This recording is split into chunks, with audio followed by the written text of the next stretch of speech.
The future depends on all of us.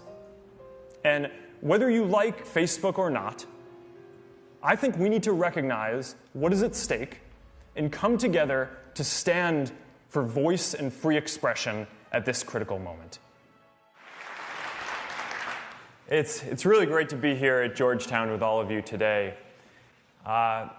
Before we get started, I just want to take a moment to acknowledge that today we lost an icon, Elijah Cummings. He was a powerful voice for equality and for social progress and for bringing people together.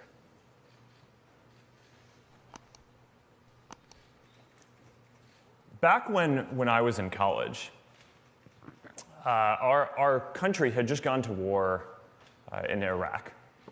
And the mood on our campus was disbelief. A lot of people felt like we were acting without hearing a lot of important perspectives. And the toll on soldiers and their families and our national psyche was severe, yet most of us felt like we were powerless to do anything about it. And I remember feeling that if more people had a voice to share their experiences, then maybe it could have gone differently.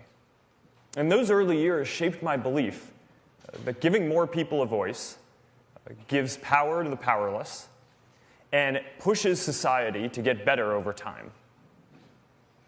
Now, back then, I was just building an early version of Facebook for my community, but I got a chance to see my values and beliefs play out at a smaller scale. When students got to express who they were and what mattered to them, they started more student groups, they organized more businesses, and they even challenged some established ways of doing things around campus. And it taught me the lesson that while a lot of the world often focuses on the big events and institutions, the bigger story is that most progress in our lives actually comes from individuals having more of a voice. So since then, I've focused on building services that do two things: give people a voice and bring people together. And these two simple ideas of voice and inclusion go hand in hand. And we've seen this throughout history, even if it doesn't always seem that way today. More people being able to share their experiences and perspectives has always been necessary to build a more inclusive society. And it is our commitment to each other that we hold each other's right to express ourselves and be heard above our own desire to always get our way in every debate. That's how we make progress together. But this view is increasingly being challenged. Now, some people believe that giving more people a voice is driving division rather than bringing people together. More people across the spectrum believe that achieving the political outcomes that they think matter is more important than every person having a voice and being heard. And I think that that's dangerous. So today, I want to talk about why and some of the important choices around free expression that I think that we face going forward. Throughout history, we've seen how being able to use your voice, how people being able to use their voice helps people come together. We've seen this in the civil rights movement. Frederick Douglass once called free expression the great moral renovator of our society. He said, "Slavery cannot tolerate free speech." Civil rights leaders argued time and again that their protests were a protected form of expression, and one noted that nearly all of the cases involving the civil rights movement were decided on First Amendment grounds. We've seen this globally too, where the ability to speak freely has been central to the fight for democracy worldwide. The most repressive societies have always restricted speech the most, and when people are finally able to speak, they often use their voice to call for change.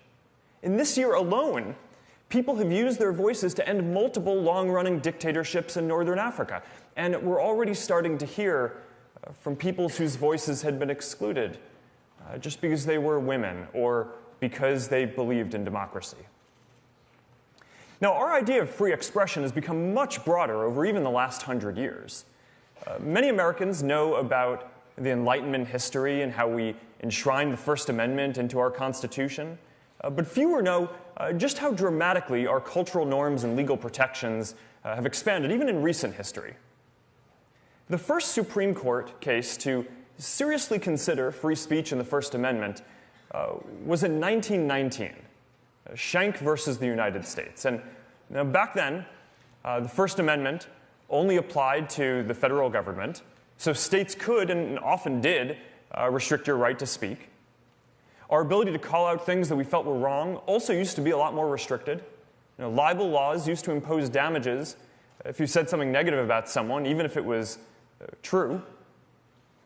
The standard then shifted, so that way it was okay as long as you could prove that your critique was true. And we didn't get the broad free speech protections that we have now until the 1960s, when the Supreme Court ruled in opinions like New York Times versus Sullivan that you can criticize public figures as long as you're not doing so with actual malice, even if what you're saying is false.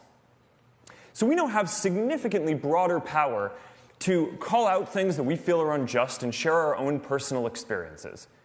And we see movements like Black Lives Matter and Me Too spread and go viral on Facebook. The hashtag Black Lives Matter was actually mentioned for the first time on Facebook. And this just wouldn't have been possible in the same way before. Just 100 years back, many of the stories that people are sharing now would have been against the law to even write down. And of course, without the internet, they certainly wouldn't have reached so many people. So with Facebook today, more than 2 billion people now have a greater opportunity to express themselves and to help others. Now, while it's easy to focus on the big social movements, I think it's important to remember that most progress happens in our individual lives. It's the Air Force moms who start a Facebook group so that their children and other service members who can't come home for the holidays have a place to go.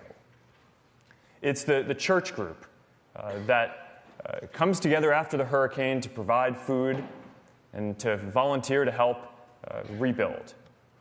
It's the small business on the corner that now has access to the same sophisticated tools that only the big guys used to have access to. So now they can get their voice out too, reach customers, create more jobs in their town, and become a social hub in their community.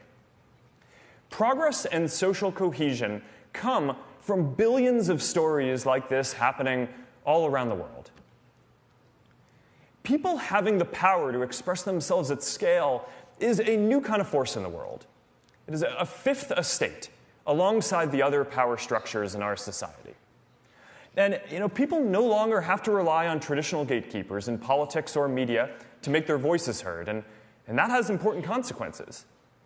And I understand the concerns that people have about how tech platforms have centralized power. But I actually believe that the much bigger story is how much these platforms have decentralized power by putting it directly into people's hands. It's part of this amazing expansion of voice that we've experienced through law and culture and now technology as well. So giving people a voice and broader inclusion go hand in hand.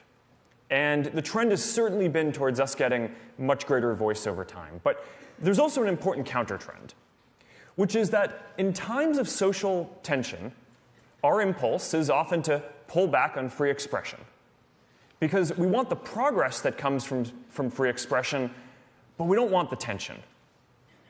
We saw this when Martin Luther King Jr. wrote his famous letter from a Birmingham jail where he was unconstitutionally jailed for protesting peacefully. We saw this in the effort to shut down campus protests during the Vietnam War. We saw this way back when America was deeply polarized about its role in World War I, and the Supreme Court ruled at the time that the socialist leader Eugene Debs could be imprisoned for making an anti-war speech. In the end, all of these decisions were wrong. Pulling back on free expression wasn't the answer, and in fact, it often ends up hurting the minority views that we seek to protect. Now, from where we are today, it seems obvious that, of course, protests for civil rights or making a speech against a war should be allowed, yet this desire to suppress this expression was felt deeply by a lot of society at the time. And today, we are in another moment of social tension. We face real issues that are going to take a long time to work through, massive economic transitions from globalization and technology, fallout that remains from the 2008 financial